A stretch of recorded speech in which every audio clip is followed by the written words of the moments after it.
the shutdown of Sydney's rail network has been delayed until Friday. The union agreed to delay the industrial action due to the need to run additional services for the Pearl Jam concert at Olympic Park. But that comes as cold comfort to those planning to use the network on Friday and Saturday. New South Wales Transport Minister Joe Haylen joins us now from State Parliament in Sydney. Thank you for your time. Good morning, Steph. Well, first of all, just why have we got to this impasse? Well, firstly, can I just apologise to commuters for this disruption.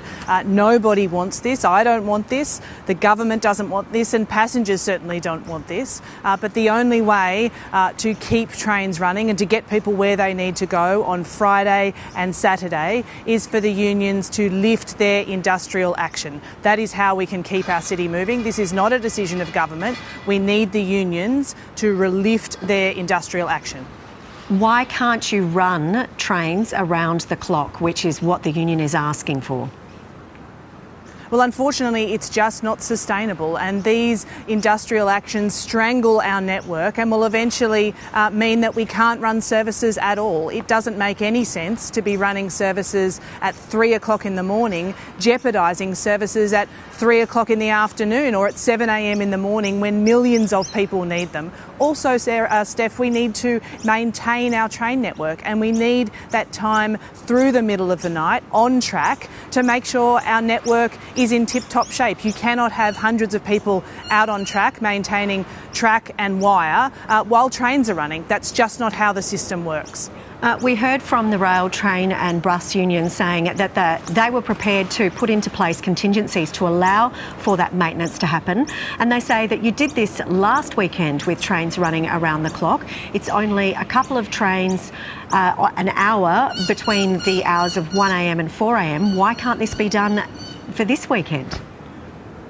Well, the fact is it's just not sustainable. We've said that from the beginning. I'd also say, Steph, that these are not industrial matters that the union is enforcing their action about. We are ongoing conversations about wages and conditions, decisions about how the network operates, the fare structure, the timetable. They are matters for government. And I would say the timetable and our rail system is not a plaything. It is not a toy train set that you can tinker with and change overnight. It is a 130-year-old, big, complex network that moves over 1 million people each and every day.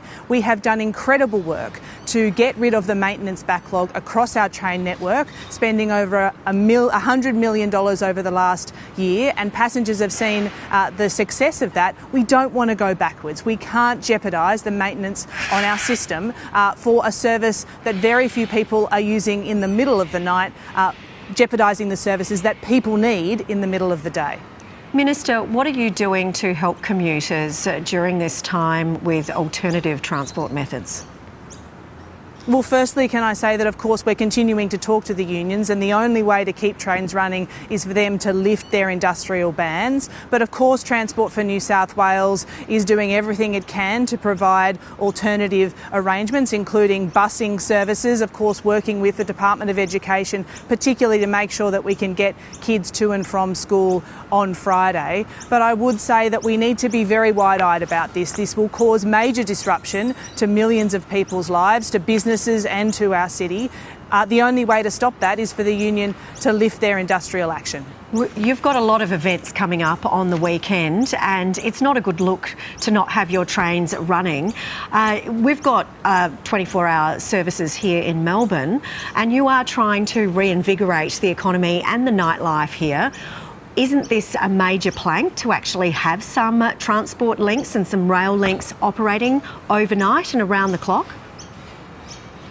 Well, what I would say is that Transport for New South Wales does run a 24-hour service on New Year's Eve, for example, and that takes over 6 months to plan. This is a massive system moving millions of people. You can't simply click your fingers and change the way a very big system works. The reality is we just can't do it. It will mean that our network grinds to a halt, and my responsibility is to make sure that people have services when they need them to be able to get to work, to be able to get to school, school, Minister, not in the middle of the night. Thank you. You've mentioned that, but as I said, we've got this in Melbourne. You've got 24-hour services in other major global cities like London, Paris, New York. If Sydney wants to be a major global city, surely you should have a global-looking 24-hour train service.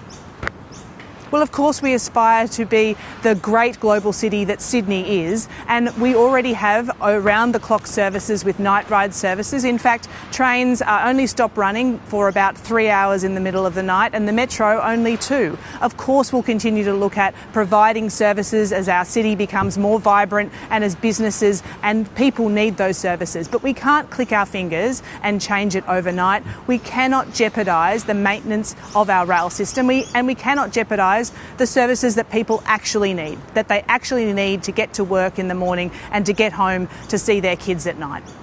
Okay, Minister, we've run out of time, but good luck with the weekend, and I hope that you come up with some pay negotiations to fix this long-running issue. Thank you for your time.